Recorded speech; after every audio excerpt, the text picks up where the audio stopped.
Today we are wrapping up our series we've been in for the last 3 weeks. The series is called Happy Together Forever. And what we've been talking about is 3 counterintuitive principles that if you're married, you can apply in your marriage. If you're not married, but you hope to be married one day, you want to be married one day or married again, at some point. Well, these are principles, and this is what I love about it. These are principles you can begin applying now, skills you can develop now, so that when you do get married or get married again, you can stay in love, happy together forever. And for those of you who are like, I am done with marriage, I don't want anything to do with that, that's fine. You can apply these to any relationship in your life. I'll give you a quick review before we get rolling. For those of you who haven't been tracking with us through the series, week 1, we talked about the principle of you have to make marriage a submission competition. In other words, at the heart of every great marriage is this idea of mutual submission. It's when 2 people come together and say, to the best of my ability, because none of us are perfect, but to the best of my ability, I'm going to put you before me, you before me. I'm going to honor you before myself. And when 2 people are willing to do that, that is the foundation for all great marriages. It's what enables 2 people to build a relationship that's built on mutual respect, mutual trust, and mutual love. And then last week, we talked about the second principle, which is to make love a verb. And all I meant by that was this. You meet these couples that have been married for 50 years, some of them for 60 years, and they're so in love. You look at them and go, well, there's a relationship goal. I hope one day that I end up in the kind of relationship they have. Well, when you talk to them, what you find is somewhere along the way, part of the reason the relationship is what it is because somewhere along the way they discovered, oh, wait a minute, love is not a noun. In other words, it's not something that just happens to me. I fall into love and I fell out of love and had really no control over it. They don't think of love that way. They think of love as a verb, as a choice, as an action, as something they get to do. They get to choose to demonstrate patience and kindness and selflessness and self-control and on and on and on. I get to choose not to smuggle bad things into the relationship, but instead to elevate the truth and what's good in a relationship. They realized that was in their control. And when you realize that, it begins to change the nature of your relationship, because now it's not something that, well, either I have it or I don't. Now it's something you can always choose and you can always develop. But that leads us to the thing I left you with last week, if you were here, which is, okay, that's great. But to have a great relationship, doesn't it take 2 people doing that? Like mutual submission requires 2 people. And if you're going to choose to love, well, 2 people need to choose to love. And the danger and the fear, and I understand this, the fear is, all right, well, if I choose to do these things, but they don't choose to do these things, oh my gosh, what's going to happen then?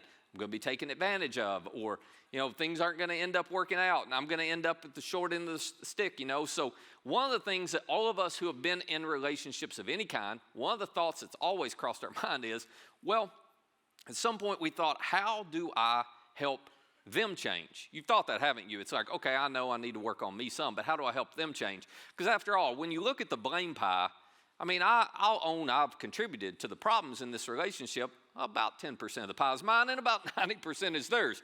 That's how we tend to view it. So it's okay if I'm going to work on me, but they need to do something with them. Well, today, we're going to talk about how you can help them change. But before we get there, the thing you have to understand, the reason why relationships get in a place where they need to change is because all of us bring baggage into our relationships. Everybody does. Everybody does.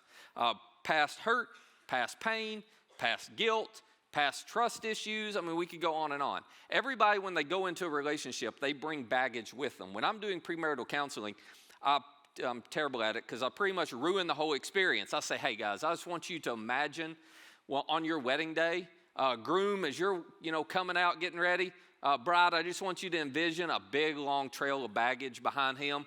And then groom, when you see bride coming down the aisle, she's toting a big long line of baggage behind her, and it's just like, well, our day's not even special anymore. That's why I'm no good at it, But that's the reality of what's happening. Next time you're at a wedding and you're in the crowd, just imagine that, okay? It'll keep things interesting for you, because that's exactly what's happening. That's exactly what's happening. No, nobody gets to the altar and says, I do, and all their baggage disappears. The problem is the baggage is invisible, and most of us don't even know we're carrying it and we're dragging it along, much less the other person in the relationship. They can't see it either. And so it creates all these barriers, all these issues. Baggage, at best, will create barriers in the relationship that prevent intimacy, that create obstacles to vulnerability, which is why we've had this experience, which is why you have been in relationships before and you thought, I don't know what the deal is, but it's like we're always running into something. We just can't get where we want to get in the relationship. What you're running into is baggage. That's what you run into. But you probably don't know it's there, and the other person probably doesn't know it's there, and so you can't deal with it. But it's still there, and it's still having an impact. And at worst, and a lot of you have experienced this, at worst, baggage breaks relationships. At worst, baggage just ends relationships, and this happens all the time. And we assume that, oh, it was all them. What we don't know is it was the baggage that was brought in, as much ours as theirs, that ended up ending the relationship. So, today we want to talk about how do you address that baggage, and what can you do to help the other person in the relationship see and identify and ultimately address their baggage, not just yours. So researchers have spent a lot of time studying this, and one of the things that they have found is that every single person as they're growing up has 10 primary emotional needs. And the researchers have said that in order for someone to grow up and to reach adulthood and have the capacity and the ability to have healthy relationships, they need to have all 10 of these emotional needs met. In other words, growing up, for you to be fully equipped to have great, healthy, stay in love, happy together forever relationships, you need to have experienced huge doses of these 10 things: respect, comfort, security, support, encouragement, acceptance, approval, appreciation, attention, and affection. That's it. As long as you got all 10 of those things, you are good to go. To which I read the list and think, well, that sounds impossible. You know, who got all of that when they were growing up? I want you to think of them, and this is why this is here. I want you to think of them like tanks in your heart, okay? So you got 10 different tanks in your heart. And growing up, there are a lot of things that transpire over the course of your life that tend to sometimes add to, and fill up the tank some. But a lot of times, the things you and I experience deplete the tanks, deplete these emotional needs. And if you think about it, when you come into a marriage relationship, or one day if you get into a marriage relationship, what's happening is, this is a lot of the baggage. What's happening is you are coming into that relationship with tanks that are somewhat depleted, with tanks that aren't fully filled, okay? But you don't realize that. Now, if you're the exception to the rule, and you had parents, no parent's perfect, but if you had parents that were just amazing and these tanks were pretty close to full, well, that's wonderful. That's great news. But the bad news is you're probably marrying somebody who doesn't have tanks that are full, right? Because it's very hard to find two people who had that incredible experience growing up. So you come into a relationship and you got all this stuff going on. And as human beings, this is just human nature. As human beings, we're always looking to have these needs met. We're always looking to get our respect tank full, to get our comfort and security tank full, to get our attention tank full, to get our approval tank full, to get our acceptance tank full. Well, we always want that. We can't help but crave that. But you're like me, you grew up in situations where your experiences didn't always fill these tanks. For some of you, you grew up with a dad who worked so much, he wasn't home a lot, and as a result of that, you missed out on some attention, you missed out on some approval, you missed out on some acceptance, some affirmation maybe. You grew up where dad had a hobby and he was always busy with that, and it sent the message to you. You may not have even meant to, but it was like, this is more important than you are. And that depleted your tanks a little bit. Or you grew up with a mom and there were, same thing as like she wasn't meant to be, but she just always seemed so critical, so it depleted your approval tank. Or it seemed like she wasn't always there for you when you needed her to be there, so it depleted your security tank, and on and on and on. She wasn't encouraging. She was always saying, just suck it up. She wasn't encouraging, so it depleted your encouragement tank. We could talk about this all day, and maybe you grew up in a home where there were alcohol issues, there were drug issues, there were money issues, and all of that got mixed in and depleted it. And even if your parents were great, if you had siblings, well, that's enough about that. If you had siblings, you know what happened, right? It's like y'all were not kind and loving to each other all the time. So these tanks got depleted because of things happened with your siblings. And then you got older and you started dating, or maybe you got married, you had exes, and the exes depleted some of these tanks because they treated you like you weren't valuable enough, worthy enough, smart enough, whatever the case may have been. And so the thing you have to realize is, as you moved into the relationship you're in now, if you're in one, or the marriage you're in now, or as you one day move into your next relationship, you're coming in with tanks that look like this. Now, for those of us who are married, The thing you have to understand is one of the reasons you are attracted to the person you're married to is because it felt to you like they were great at filling up these tanks. It's part of why you love them, and there's nothing wrong with that. It's because they treated you in such a way that it helped to refill some of the things that happen. But here's the problem. What we end up doing is we end up expecting our spouse to be responsible to keep all of these tanks full. And that's a burden that no individual can carry. And so as you get into a marriage relationship and you go on, time after time, day after day, whatever the case may be, you find yourself in this marriage relationship where over time, sometimes intentionally, but let's be honest, a lot of times it's very unintentional, your spouse does something that depletes a tank. And you get so angry. You get so upset. You get so furious. If you're, somebody who expresses your anger, or on the other side, you know who you are, you get passive aggressive. We talk about that, but you know how that works. You get super passive aggressive, and you don't know why. You think it's because of what they did, and you're thinking, well, if you just stop, or if you just change, or I can't believe you. And what you don't realize is they may not have even meant it like that, but they may have said something or done something that reminded you of something that happened in your past. If something a sibling did, a parent did, an ex did.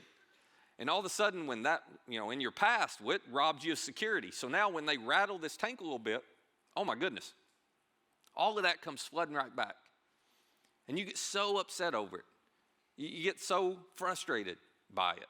And it creates tension. It creates conflict in your current relationship. But your spouse is often on the other side going, I don't know what I did to elicit or to warrant that big of a response out of you, because they don't see the tanks and they don't realize what's happened.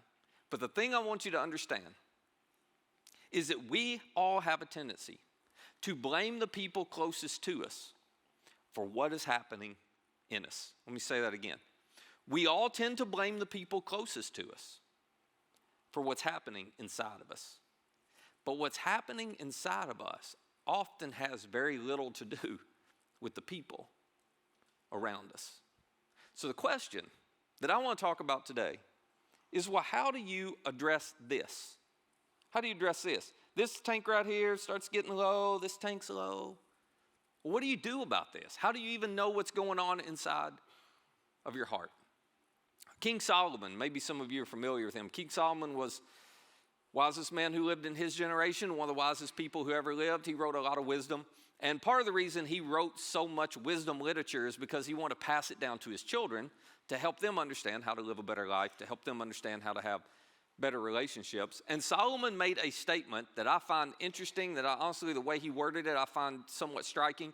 He made a statement and gave some advice in one of these writings to his kids about this very thing that we're talking about. So I want to read it to you. There's only one verse today, okay? That's it. That's it. You're going, are we getting out early? I don't know. We'll see. But there's only one verse today, okay? But I want to show you what he said, because he gives us a path, he gives us a solution on how to understand what's going on inside of you and inside of me.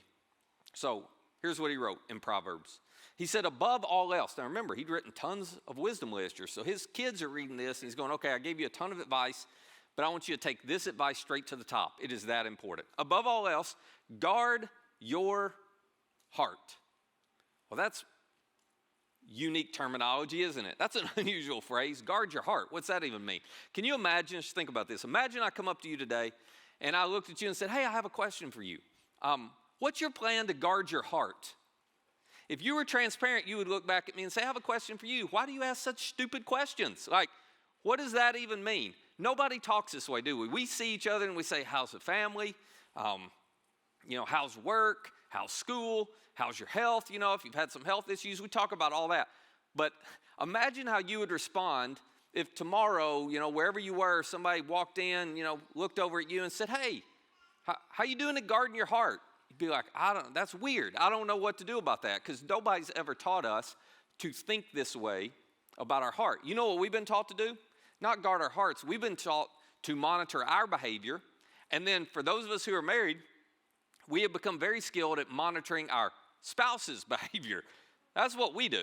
We monitor their behavior. And the whole reason that we tend to monitor our spouse's behavior is because whenever our spouse does something that begins to deplete one of these tanks, we want them to change their behavior, because we're looking to them to be the source to fill it back up.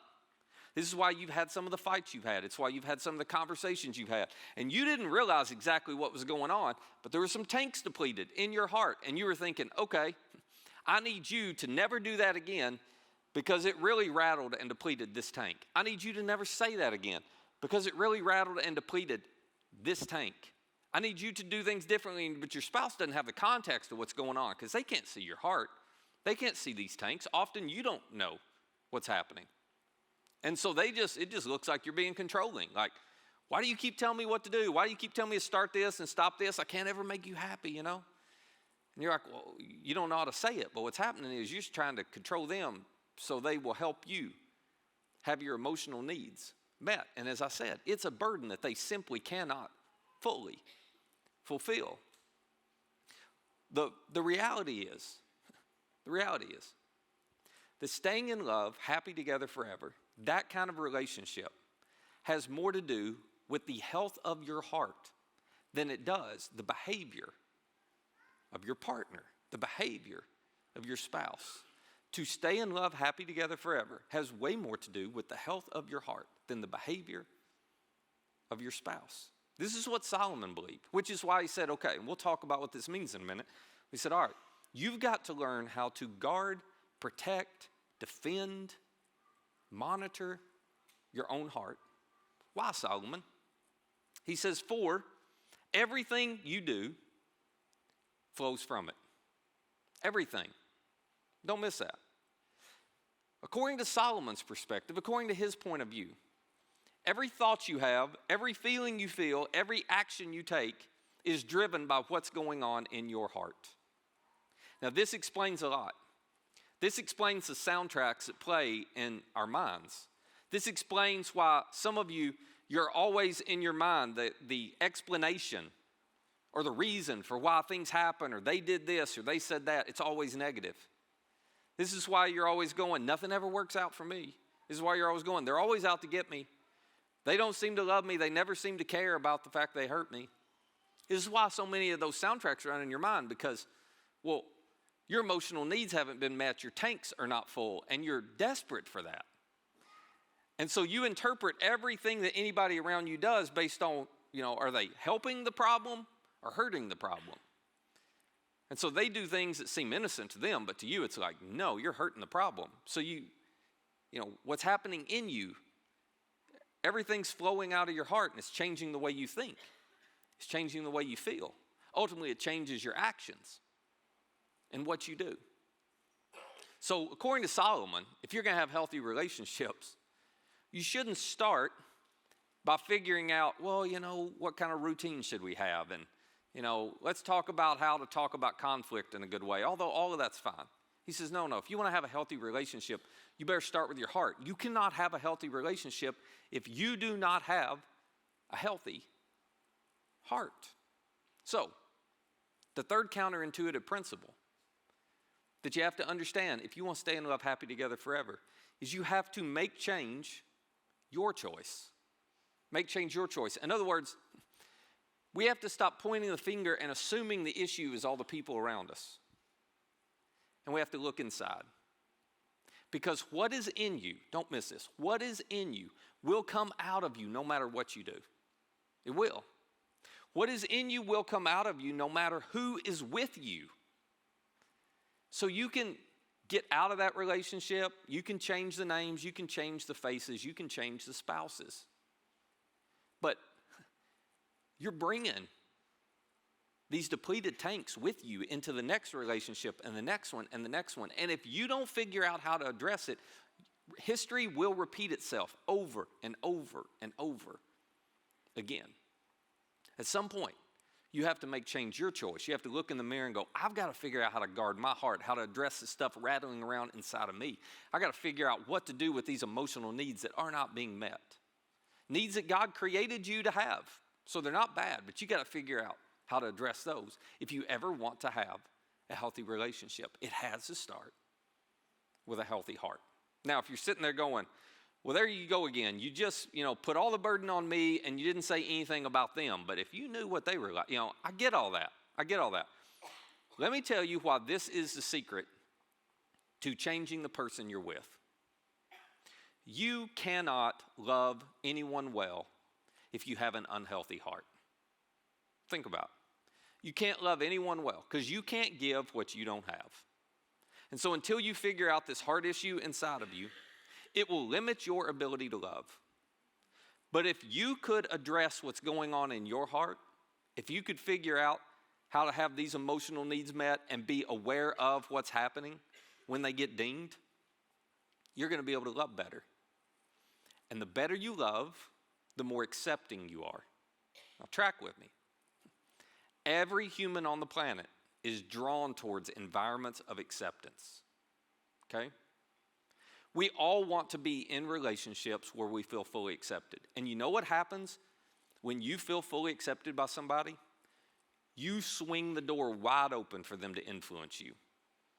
Now, some of you did this in school because you had a teacher that proved over and over that they cared about you and that they accepted you. And what did you do as a result? You were wide open to their influence. They would sit you down and say, hey, you need to think about this. In some cases, hey, I think you need to change this. Hey, I think you're headed down a wrong path. And that didn't tick you off because you knew they cared about you and they loved you so much. You were open to hear whatever they had to say. You were open to their influence. Now, you had other teachers who you didn't feel that way. And so they could tell you whatever they wanted to tell you and you would blow it off. Same thing was true with coaches. You've had the same thing true with bosses. I mean, on and on we could go. Whenever somebody you know they love and accept you fully, they have huge influence in your life. So, if you're in a marriage relationship and you're able to get your heart healthy enough that you can love with that kind of acceptance your spouse, I don't care how difficult he is, I don't care how far she's got to come, I don't care how much they're contributing to the blame pie. If you can get your heart healthy enough that you can love your spouse that way, and they begin to feel unconditionally accepted by you, what's going to happen? They cannot help but swing the door open to your influence. And the minute they do, the two of you drop the barriers. The minute they do, the two of you stop going, well, I can't put them before me because they're going to take advantage of me. Well, if I'm always that loving to them, they'll, no, they won't do that in return. I'll get hurt. No, you put all of that aside. You put all of that aside. And what will happen is, over time, they will begin to change. They'll change because they are in a relationship marked by love and unconditional acceptance. That's how you change your spouse. But you can't get there if you don't start by changing and dealing with you. So, that leads us to the question, all right, how do you guard your heart? This is all good, Matt, but how do you fill these up? What do you do here? Well, I want to give you two things, okay? First thing I want to tell you is this. Whenever you find yourself in a relationship, and we'll just talk about marriage, whenever you find yourself in a marriage where a conflict arises, a conflict exists, where they do something or say something or act in a way that, makes you angry, makes you upset, really bothers you, causes you to want to withdraw, to pull away. All right, what typically happens is we respond with saying something and we respond with doing something that just adds fuel to the fire, and y'all know that cycle, right? He goes from bad to worse, from bad to worse, from bad to worse, and we feed off each other. If you want to learn how to guard your heart, what you have to do is whenever your spouse does or says something that triggers this, you got to be able, and you can practice this week, you got to be able to pause. Do not react, but intentionally pause and take all the time you need before you say something to figure out, why am I feeling the emotions I'm feeling? What's going on inside of me? Figure out, is what they just did, am I upset because it depleted my security tank? Am I upset because it depleted my approval tank, my attention tank, my affirmation, whatever it is, my encouragement tank? You need to figure out, because they will have hit on one of these. You need to figure out what that is. Now, you may need to go to counseling. In all seriousness, you may need to go to counseling to develop the tools to be able to do this, because most of us did not grow up in homes where we were taught how to pay attention to all this stuff. So you may need somebody to help you figure this out. But once you figure it out, every time something happens, don't react. Have enough discipline to pause and to figure out, why am I feeling this way? And maybe it's warranted. Maybe they did it on purpose. But maybe they did it on accident and they didn't realize what tank they were hitting. But you figure it out. And then, once you've identified it, you go to them and you say, hey, what you said, what you did, it really hurt me. But I've realized the reason it hurt me is because it made me feel disrespected. Or I didn't feel like you were doing anything to show me comfort in a difficult situation. It hurt me because it made me feel insecure. It took away some of my security in this relationship. Now, if you're on the other side of that conversation, if your spouse comes to you and they tell you that, let me tell you how to respond. You respond by saying, thank you so much for sharing that. That was not my intent. How can I help? That's all you do. I'll tell you what you shouldn't say. Well, that's the dumbest thing in the world. You shouldn't feel that way. I didn't mean to do that. What are you thinking? Are you crazy? Like that was that. How did you get that out of that? I'm going to recommend you don't say those things. Don't ask me how I know that. I'm not going to tell you. But I'd recommend you not do it. It's much better and it's much harder. But it's much better just to say, thank you so much for sharing that. How can I help? That's all you got to do. Now, that being said, here's what I want to make clear. There is no person on the planet, your spouse included, as amazing as they are if you're married, or your future spouse if you're not married, there's no person on the planet who has the capability of keeping your 10 emotional tanks full. And if you put that burden on them, it will break your relationship. Which is why the second thing I would tell you to do, if you want to learn how to monitor and guard your heart, is you need to figure out the source that's going to meet all of your emotional needs. If you're not a Christian, you figure this out on your own. But I don't think anyone can meet these in your soul except the one who created your soul. But I'm telling you, if you would explore and come to understand how Jesus sees you, if you could begin to see yourself from his point of view, if you were able to embrace and internalize how he views you, how much he loves you, how valuable he thinks you are, if you were able to experience a relationship with him that is personal, let me tell you what will happen. All 10 of these tanks will be full. Because if you know your heavenly Father values you that much, then you're not worried about this because you know he's always there to comfort you. You're not worried about this. You know he's always going to be there, so you have ultimate security. You're not worried about finding encouragement.